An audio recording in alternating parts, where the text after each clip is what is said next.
All right. It is a live webinar Wednesday time. Ladies, Julie here from Fitness Over 40 and, of course, Julie Hodge Fitness. So welcome to another live Wednesday webinar. I didn't go live last Wednesday, but this week I have lots of good stuff to share and talk about. So I will try to keep this short and sweet, or as much as I can. And I have a few things to share on the screen. So welcome, and also welcome any of you that are brand new to the group. There's been so many new members joining the Fit Over 40 group in the last couple of days, many of which are probably for the March Momentum event that is happening, of course, right now. And I'm going to talk about that a little bit. So most Wednesdays I go live with women's wellness topics. Today we're going to talk about March, the Making Momentum a little bit. I'm going to talk about macronutrients, and I'm going to tie it a little more deeply into women's needs in perimenopause, or as your body starts that natural change into perimenopause. And I'll talk about the hunger scale, and I'll review the hunger scale. If you haven't heard of it, we're going to talk about it, and you'll find out the power of it to identify true hunger versus, not real hunger, physiological hunger, so to speak, and how to use it so that you don't overeat and don't undereat, how to really tune in to your physiological needs and what your body's telling you. So let's just start with a review of the March Making Momentum Challenge. So I just want to be really clear, because I know there's a lot of information back and forth. There's a lot of posts and a lot of excitement. So I'm going to just bring up here, I'm going to share the first worksheet. So in your package that you received or will receive, if I don't have your email address, please make sure I have it so I can send it. In your welcome package, you're going to get a wellness guide. You're going to get the recipes for the month, which are delicious and easy to make. And you're going to get a bunch of worksheets and trackers. This is an important one because I am going to be giving one a lucky winner, a woman who puts in the effort, a $100 gift certificate or a credit towards any of my services and programs at the store at the end of March. This is one of the challenges that it will be based on. So what you need to do is make sure you've got your morning and evening movement March challenge worksheet. So every time you do the morning and the evening, just check it off. Now at the end of the month, so I would recommend printing it off if you can, or what have you, so that I want you to post it at the end of the month and let me see that everything has been kind of checked off. Or if it's not all checked off, that's fine. Send it anyways. Okay, send it anyways, because you have other opportunities to get points. So this is one of them. So have this sheet handy. I will give you some video demos every day of the exercise, give you ideas for how to make it more challenging and how to progress it back, or how to, take it back a little bit to make it less challenging if you have any restrictions or injuries or what have you. Okay, so there's that sheet. Now, the second sheet I want to share is this, the 30-day challenge to have a good morning. Now, the goal of this, because we're all about making routines this month, the goal of this is that everyone, if you want to check off each day, so today is day 2. So if you didn't join till today, day 1 is a write-off, it's okay. But day 2, we can start fresh, or day 3. What I want you to do, you're not going to hit the snooze button. You're going to make your bed, you're going to drink a glass of water before you do anything else. Set yourself a small goal for the day. I mean, maybe it's brush your teeth 3 times. I'm just throwing something out there. Maybe it's, going for a walk at lunchtime. 10 minutes of reading. Okay. I mean, that could be the news, or it could be something a little more healthy for your brain, like maybe a self-care book or a novel, or maybe even use that 10 minutes of reading for 10 minutes of journaling and get in 20 minutes of movement. Okay. That's the goal for every morning for the month of March. If you achieve that, you check off that day. Okay. So yesterday was day 1, today is day 2, tomorrow's day 3, and so on. This is the second sheet I'll need to see at the end of the month, whether it's all checked off or not, to be able to calculate everyone's points to winning. Okay. And then I'm just going to show you a way you can get bonus points with the 4-leaf Golver. Okay. So on the final week of the month, we're going to grab our full 4-leaf Golver sheets, and totally optional to participate in this. It's a little bit more every day. So Monday, Tuesday, Wednesday, Thursday, Friday, a little bit more activity and movement. And if you check off each of these things, then you get bonus points for that. Okay. Now, the other thing to keep in mind is you'll also get points every day in the Facebook group. I'm just going to go into the Facebook group here and give you the exact verbiage. So every day I'm going to make a post. Some of these might have more than one post, but every single day there will be one post in particular, usually at 6 a.m. Monday through Friday, later on the weekends, that is going to have something at the bottom of it. I'm just looking at my phone here that will say forward motion mini challenge. I don't know if you can read that. Okay. Forward motion mini challenge. It's going to tell you what that challenge is for extra points. So I've got a big list here. Thank you guys for joining this. Awesome. Of all you ladies that I have to type out here that are actually participating, that raised your hand to participate. So at the end of the month, I'm going to go through and I'm going to look at each of those posts. I'm going to tally up the points. I'm going to tally up your worksheets, what you did, what you checked off. We're going to have a winner. Okay, but it's not about the winning. It's about the fun of creating these new routines and building momentum and feeling like you're part of a community and getting support. Okay. The winning is just kind of the icing or the cherry on the cake or the icing. Not a cherry fan, so I'm going to go with icing, especially if it's the corner icing piece. That to me is worth it. Okay, but I'm digressing. So that is the challenge. Okay, so lots of little moving parts, but I wanted to give it a very even playing field. I want to give people opportunities to get points and really engage and interact. All right, so there is March Momentum. If you have any questions on that, guys, please maybe type them in the comments. I know there's a few of you watching. Just type it in the comments here. If you have questions or you're not sure and you want to clarify anything about the Making Momentum Challenge in March. All right. If you haven't received your pack, make sure you send me a personal private message on Facebook or email me so that I can send it to you. Make sure I have the right email address. There is an email going out tonight as well. Okay. So that's March Momentum. Now let's move on and talk about macronutrients. So every Wednesday, sometimes I have a formal presentation. Today's a little more ad lib. I wanted to give you a little more variety today. So we're going to talk about macronutrients. Okay. It's kind of a hot topic. I hear a lot of people say, oh, I have to count my macros. I have to count my macros. Basically, macro is a short form of the word macronutrients, which is basically the building blocks of food, which is essentially energy that we need to live, that we need to create nails, skin, hair, muscle, bone, all those things. So today, let's talk a little bit about this, okay? And I'll try and relate it back to perimenopause when I can, because certain things change in perimenopause, okay? And this is, of course, my specializing niche here is perimenopause, health, fitness, nutrition. So if you have questions, please drop them in the comments. And if you are watching me, I'd love to know who is watching me. Who is watching me live right now? I would love to know that. And if you watch the replay, just type in replay, please, if you don't mind. Okay, so if you're looking at making the biggest change to your health, to your fitness, chances are you absolutely know you can't really do it without looking at nutrition, okay? In my experience, I will say that 9 out of 10 times when I work with a woman who has imbalanced hormones, or maybe she's highly estrogen dominant, her estrogen's gone through the roof, which means progesterone has plummeted, or she could be the opposite, or having thyroid issues or adrenal fatigue or whatever, 9 out of 10 women don't eat enough. And caveat to that, they don't eat enough of the right food, okay? Of the food that's going to really move the needle and really support their health. So maybe that's you, maybe it's not. But macros are important in that we need to look at each macronutrient itself, protein, carbohydrates, and fat, and make sure that we have a nice blend and a balance of all three of them. Okay, we don't want to eliminate an entire macro group. That is literally going to create even more of I'll just say it, shitstorm for your health down the road if you do, especially as you get close to perimenopause. Okay. So looking at making changes, let's talk about it. So macronutrients, type of food needed for a healthy diet. Okay. Carbohydrates, fat, protein. I'll add water as a separate one here. We definitely need water. Okay. We need to keep hydrated. And each macro has very specific properties that are important for our health. Okay. They're all essential for energy. Everything boils down to energy. In food, in life, it's all energy.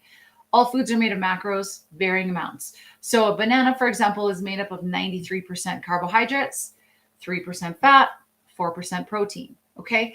So even though it's not technically a protein food, and I'll talk about protein in a little bit here, it does have some protein in it. That's a hint. I want you to keep that in mind, that many foods may be considered one macronutrient, but they also may have a bit of other macronutrients inherently in them as a property too. That's important. We'll talk about that a little later. Okay, so let's talk avocados for another example. They're 18% carbohydrate, 79% fat, and 3% protein. So they still got a little bit of a protein benefit there, along with a carbohydrate benefit. Okay, so if we're wanting to make some big changes, I call them needle movers, we have to look at our nutrition and make sure that we have the essential building blocks, okay, to function optimally. Now, in our 20s and 30s, we can usually get by with doing, like, let's say crazy things like not eating any carbs at all. I mean, not eating carbs means you're not eating fruits. I don't know anyone who does this, but no carbs. Maybe we can get by doing that in our 20s and 30s. If you have, the results of that may show up now in 40s and in your 50s through this perimenopause phase when things start to shift. Okay.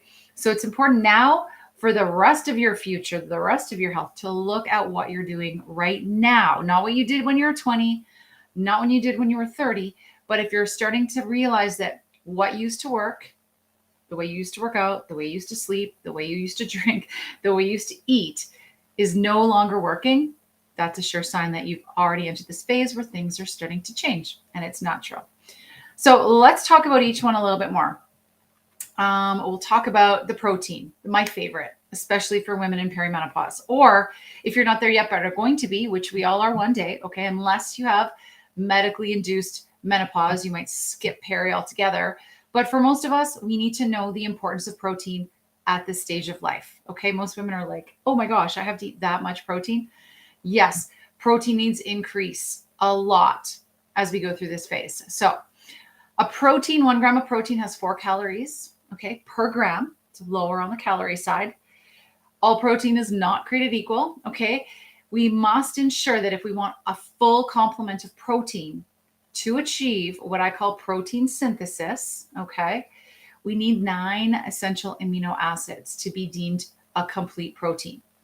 So animal eaters, super easy because animal proteins give us that complete complement of the 9 essential amino acids. Plant-based eaters, vegans, a little more challenging because in that way we have to look at how to piece together all our different foods to create those essential amino acids through various types of food to make sure we're getting all 9 consistently. Okay. And back to the first page when I mentioned, like, for example, avocado has a little protein in it, right? The banana has a little protein content in it. You know, chickpeas, all these other foods have little bits of protein content in it. So we can use them, piece them together. Quinoa, for example, is a complete protein to make that plant-based meal. All right. I realize it's a lot of info. I'm going through a lot of stuff fast here, but trying to keep it on time today since I have a client at 1:15. Okay. So protein is the amino acids for the building of muscle tissue. All right. Everyone's heard of it. It's a catchword too, but it's super duper important for women. Right here, it says should be consumed at 0.6 to 0.8 grams per pound of body weight. For women who are in perimenopause, I recommend even more, and there's nothing wrong with having more. Okay, it's not going to hurt you to have more, but it will negatively impact you to have less. Okay, so 1 gram of protein per pound of body weight for a woman in perimenopause. Absolutely super important, which means now is the time, instead of being in our 20s and 30s and eating what we want when we want, not really focusing on it if we didn't, it's the time to be very clear on where am I getting my protein sources from, okay? It doesn't need to be made any more complicated than other than saying if I weigh 150 pounds, I should aim for, there's no perfection, I should aim for 150 grams of protein a day. If I eat 3 meals and 2 snacks, I can average that out over those, okay? You want to get most of it in breakfast, most at lunch, most at dinner, so we can hit that protein synthesis level. And in some of my other lives, I go into a lot of detail about protein synthesis in some of my earlier trainings that you can find on the website or YouTube if you want to go look at those. But safe to say, split that up over all the meals you eat through the day. So it might mean you have to take a piece of paper and a pen and, okay, I need this much, this much, this much. So you fall short. This is where I personally love good old-fashioned, plain, not a meal replacement, pure plain protein powder. I will throw 30 grams of protein in a water, shake it up, drink it down. To me, it is a means to an end to make sure I'm getting that protein. If you want the nice lean muscle, not talking Arnold, ladies, I'm talking, You want to keep, maintain, and not catabolize your muscle. We need the protein. We want to build lean protein. We need muscle. We need the protein. So that scoop of protein in water will help ensure you're getting those protein levels to hold on to that really, really, really priceless muscle you have, and also make sure that you can continue to build it and keep it. Okay. So very important. If you have questions on that, please drop them in the comments, guys. And I'll just quickly say it is safe and not shown to have any negative health effects in healthy populations. Okay. So again, don't skimp on your protein. In fact, you may need more than you realize. So grab a pen, grab a piece of paper. How many meals and snacks do you have? Write it down, and then have that in your mind to be consciously aware. Breakfast, okay, I'm aiming for 30 grams of protein. And it might feel like a little bit of a chore in the beginning. I'm not asking to count macros, so to speak. I'm asking you to be aware of your protein grams, okay, so that you can get the best out of your perimenopausal journey, best out of your fitness, out of your nutrition, out of your muscles, okay? Not only that, but protein helps us feel satiated and more full. Getting the right amount of protein will often help our sleep go in a better direction. It'll help it be more restful. And today's did you know that growth hormone and testosterone are released only when we are in those deep REM stages of sleep. So whatever we can do, this is why we're doing building momentum this March and creating healthy habits and routines. Everything we can do to support our sleep gets us the deeper sleep, gets us the reduced cravings, gets us hormone balance. It is this beautiful big circle. Okay, so the choice we have is we can either make it a vicious circle or we can make it a healthy, health fulfilling goal circle, if that makes sense. Okay, so if you have any questions on that, please drop me. I'll try to see if there's any comments coming up here. I don't see, oh, I do. I see some comments. Okay, I'll try to keep an eye on the comments here, ladies, as I'm multitasking. Okay, awesome. Yeah, Joanna, quinoa is a complete protein. That's one of them. So look at things that you put in your breakfast. Hemp seeds, right? Or hemp hearts, sorry. Chia seeds, raw nuts, unsalted, unsugared, please. All those kind of things in your oatmeal, for example. A little bit of like berries, fruit in season, apples, pears, fruit that's lower in the GI scale is always great to have at breakfast. Nut butter, protein powders, animal meats if you eat animal, okay? Quinoa, these are all sources of protein, and they can all be breakfast. Eggs, for example, too, okay? So there's your protein, guys. I always stress that if you want to be healthy in perimenopause, we have to look at protein, and that has to be, or should be, not has to, it should be one of your commitments to your health is looking at protein. Next up, we have carbs, okay? This is a primary energy source of the body. All food is energy because it all breaks into simple sugars so that we can then have insulin do its job by taking the sugar, putting it in the muscle, putting it in our brain. This is what food does to us, okay? So carbs are essentially constructed up of simple sugars. They're monosaccharides. The three monosaccharides we're going to talk about are glucose, fructose, and galactose, okay? So they are technically not essential for human life because we could produce energy from fat and protein. But however, there is no getting around the reality and the fact that carbohydrate energy food produce energy most efficiently for our muscles, okay? And the muscles are the things that move us around all day. The more lean muscle we have, the more metabolically active our tissues are, the more calories we burn at rest, okay? The more health, the healthier the joints are, and so on and so on.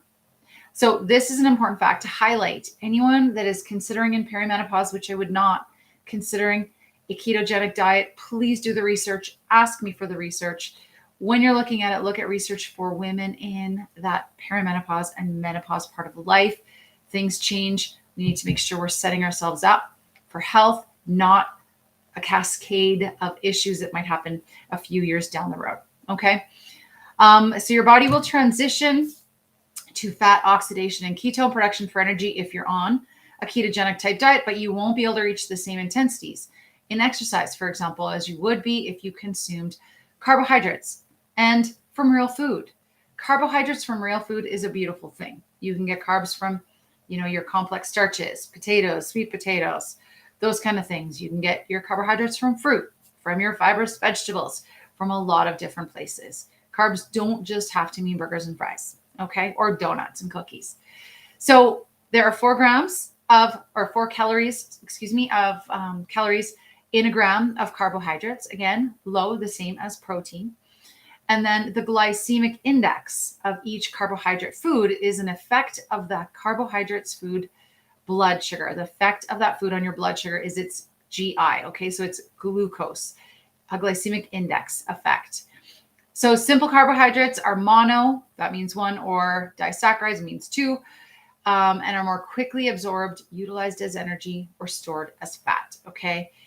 And you can read through the rest. I'm not going to go too much into each of those types of carbohydrates, except to say it is recommended for women that 40 to 60% of our calories are carbs. Now I'm going to change that up a little bit, even for women in perimenopause, and say I have a lot of women who are more the 30 to 35% carbs, because we add a little bit more. We top up the protein to be 30 to 35% protein. We equal out the dietary fat. We'll talk about that next, to make sure it helps us feel full. We need to have fat to burn fat. We'll talk about that next. So my macro makeup looks a little different when working with women at this stage of life than perhaps this, which would be well tailored, let's say, to a 20 or 30-year-old athlete man or fit female. And I hope that makes sense. So let's move into fats. Okay. So this is what, everyone's scared of fats, but don't be. The right fat can do wonders, and the right fat will help to turn on fat burning. Okay. So fats are made up of 3 fatty acids attached to a glycerol backbone. That's, I don't know what the layman term would be for that. They're a secondary source of energy, and they provide many more times the energy content than carbs. So 1 gram of fat has 9 calories. So 1 gram of fat has double plus the same amount of calories as protein and carbs combined.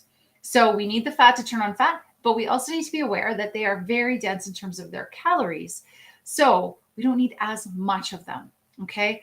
And generally, I'll talk about blood sugar very quickly here. When we talk about healthy dietary fats, most of which are very neutral in blood sugar effect. Okay. So I'm going to just take MCT oil, for example. If you want to throw in a tablespoon of MCT oil into your morning oatmeal, or mix it up into your scrambled eggs, or put it in your protein shake, or what have you, that is neutral on your blood sugar, which is great. Okay. Imagine waking up after a fast, which is what sleep is, and eating a huge bowl of high glycemic index fruit. Okay. This is why we're adding that fat into this. You wake up, you have all that. Your body's emptied out. It's used all the energy overnight. Okay, you're sitting in a deficit, a fast, so to speak. And the first thing you do is put a ton of food in your tummy that requires an inordinate big amount of insulin to come in and take that sugar away. Talk about blood sugar spike and then crash. Better approach. Make sure that first meal of the day has not only the healthy fat, but a protein and a fiber source, a carbohydrate, fibrous food source in it to combat that spike, which we do not want. Okay. We want to keep blood sugar very, very level and balanced. 2 reasons why we want to top load our day like this. Number 1, so that we keep that balance going right from the get-go when we wake up in the morning, and help prevent that later day crash, because the body hasn't had what it needs, and now it's like all over the place because of that dysregulated blood sugar. If you have any questions on that, please type them in the comments. Whether or not I can get to them on this, I will at least be able to respond to them after the fact. Okay. If you're watching on the replay, just type replay. And if you're watching me live, maybe just say hi. Let me know that you're watching, and that would be great. So lots of different types of fat. Okay, we've got our saturated, our monosaturated, our polysaturated, and our trans fats. So the trans fats are the ones that are known as the stay away from. Okay, a lot of like fast food type foods, quick, conveniently packaged type foods contain trans fats. More and more companies are eliminating trans fats, so it's really important to read the labels to make sure you're not getting that. But like I said, 1 gram of fat has 9 calories. So 1 gram of fat, 9 calories.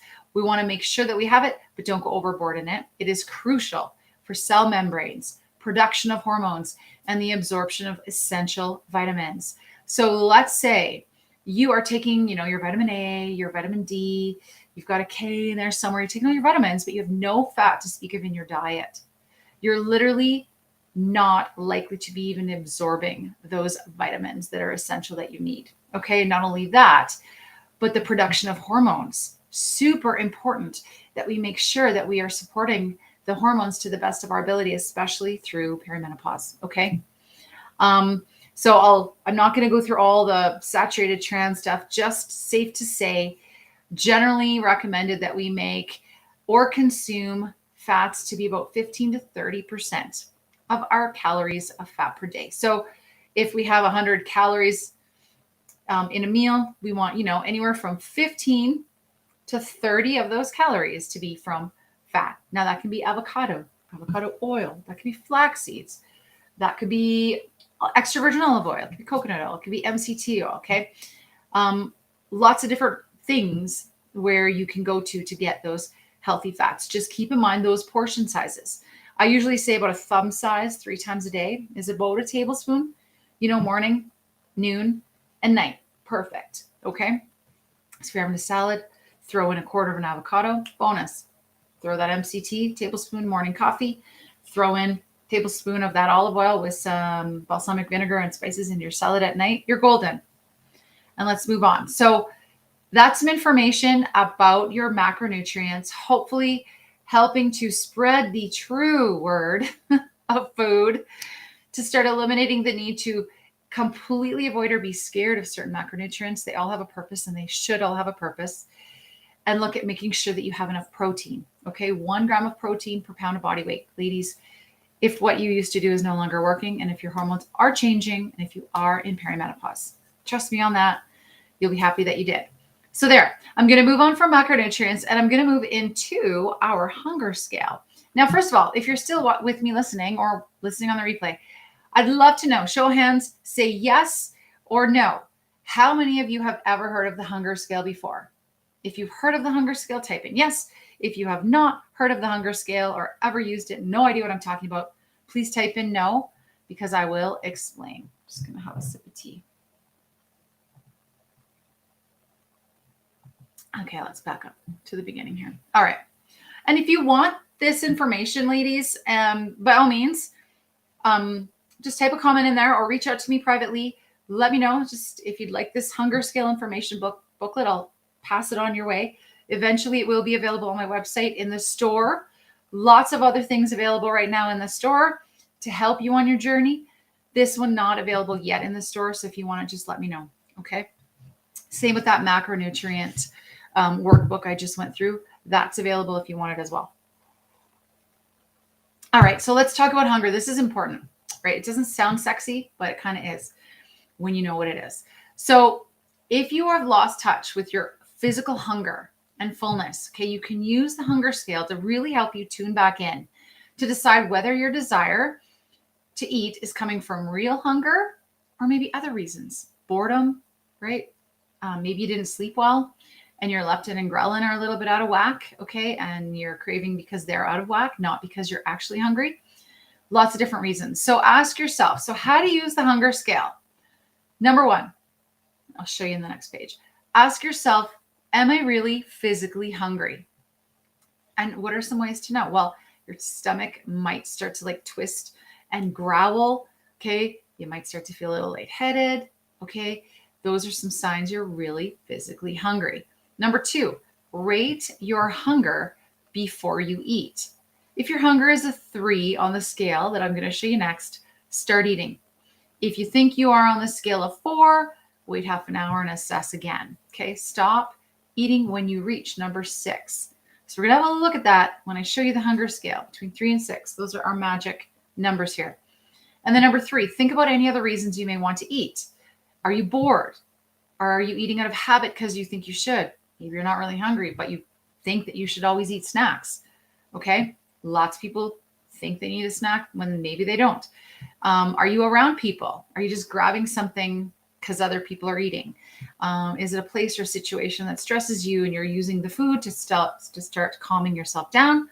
Or is it emotional? Are you an emotional eater? Many are, okay?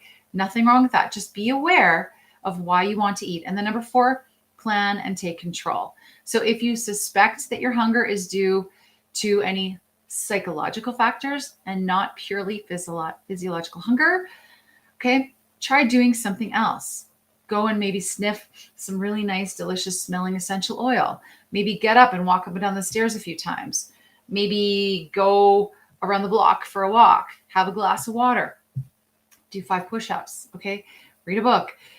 If it does not go away and you're using this hunger scale, that's a sign it's time to eat if you're on that level 3, okay? Call up a friend, whatever you need to do. So let's look at hunger scale itself, and then we'll go back to the tips. So this is the hunger scale. And again, please just leave a comment below if you want a copy of this, or send me a private message. I'll send this to you as an attachment. But here's the scale. So starting from 1, number 1 and number 2, this is beyond hunger, okay? So if you're a 1 on the hunger scale, it might be too late. You should have eaten a while ago. We'll go through it. You have a headache. You might experience dizziness. You might have a lack of concentration, okay? Your body feels totally out of energy and you need to lie down. That kind of a feeling, you're a 1 on the hunger scale. If you're a 2, you might be feeling irritable. You might be feeling cranky, not have a lot of energy at all. You might also start to feel a little nauseous.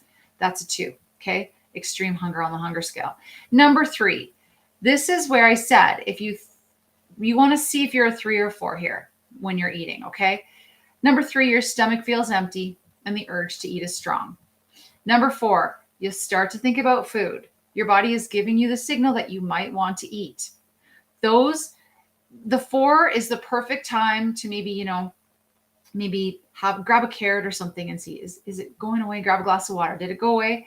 If it's still there and you're a 3, this is time to eat. Okay, so magic number 3. If you're a 5, your body has had enough food. Now, those are the hunger scales for hunger. We're going to move into now fullness. Okay, so the hunger scale takes into account our level of hunger, but also is used for our level of fullness or satiety. Satiety. I can never say this word right. Anyways, that word. So if you're a 5, so let's say you started eating, your body has had enough food to keep you going. So maybe you were at a level 4. You started to feel hungry. You had a couple pieces of celery or some cucumbers or some tomatoes in hummus, had a little bit, and you're fine. You've had enough food to keep going. You're physically and psychologically starting to feel satisfied. Okay.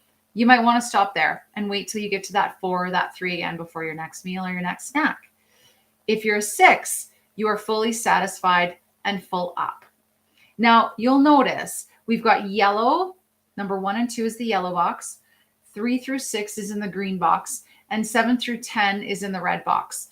Our goal, ladies, is to stay with hunger and fullness within the green box. Okay, so we want to stay within a 3 to a 6 on the hunger scale for hunger and fullness. All right. So if you're moving into the red box, this is when, and some of this can be holidays, for example. Number 7, you're feeling past the point of satisfaction, but you can still find room for a little more. Your body might say no, but your mind says yes. So you take a few more bites. Maybe you're having your absolute most favorite pizza. You're having a delicious piece of cake. You don't need more. You're not really hungry, but you want more, right? I say yes. Tummy says I'm good. Number 8, a little more than that, is your stomach is starting to really ache, not from hunger, from fullness, starting to feel a little uncomfortable. Shouldn't have had that little last bit, but it tasted so good, right? We've all been there. Number 9, this is when you're starting to feel really uncomfortable, heavy, tired, and bloated. Who can think of a great example of this? I can think of 2. Thanksgiving and Christmas, okay? Perfect examples of like a number 8, number 9, okay? And now number 10. And there, we've used Christmas on 10 again. Beyond this, you are physically miserable, okay? You've gone beyond the point of feeling satisfied and full and just a little overwhelmed. You're just feeling yuck. You can barely move. You want to lay down. You never want to look at food again, okay? Can you ever remember feeling like that? Your chances are you are in a 10 on the hunger level scale of fullness, okay? So the takeaway from this, ladies, if you've never heard of the hunger scale, is you want to stay within a 3 to a 6. Your stomach feels empty. The urge to eat is strong. You start to think about food. You're getting that signal you might want to eat. You don't need to eat just because it's 12 if you have no hunger at all. All right. And this might be why, if you start to play with this, say you think, oh, you know what, I'm never actually getting any of these. I'm never getting 1, 2, 3, or 4. I just eat. Maybe skip the snacks. Give yourself time for the tummy to empty, for insulin to do its job, for everything to be used up, all that energy, before you put more in and use that hunger scale. Beware, stay away from 7, 8, 9, and 10, or give yourself that one day a year where you do. Now, this is where it's important, because I said in my explanation of today, we don't want to eat too much, but we also don't want to eat too little. And as I said in the very, very beginning, 9 out of 10 women that I work with usually do not eat enough of the right things. Okay. So be prepared. If you are eating, getting your macronutrients in, eating very whole, healthy foods, using the hunger scale, you may find that when you eat more of the right foods, it feels like a lot of food, but be prepared to watch the magic that happens with your body transformation changing, with losing inches off your waist. Okay. With starting to actually see or feel some nice lean muscle development after all that hard work in the gym. If you're spending hours strength training and you are not seeing changes to your body or your muscle tone, that is a sure sign of doing too much or doing your workouts at the wrong time or not having enough protein or whatever. It could be a number of different things happening, okay? And that's when you can reach out and ask for some support and guidance about what should be best for you. If you want a copy of this or the macronutrient guide, again, let me know. Guys, that was just a little over half an hour today. I covered everything I wanted to cover. I'm really looking forward to March Momentum, making momentum this March. I cannot wait to see who's going to be the winner of this exciting event. And just so you know, every single month, we're going to have something fun happening. Okay. There's always going to be something happening to help support you. Having said that, if you ever do want more of a deep dive for you to get the absolute greatest results you can, reach out to me, guys. I'm a message away. Post in the group. Let's participate in this month and let me know if I can help with anything. Okay. Have yourselves a really great Wednesday, guys. And thank you for watching. And I'm going to sign out now.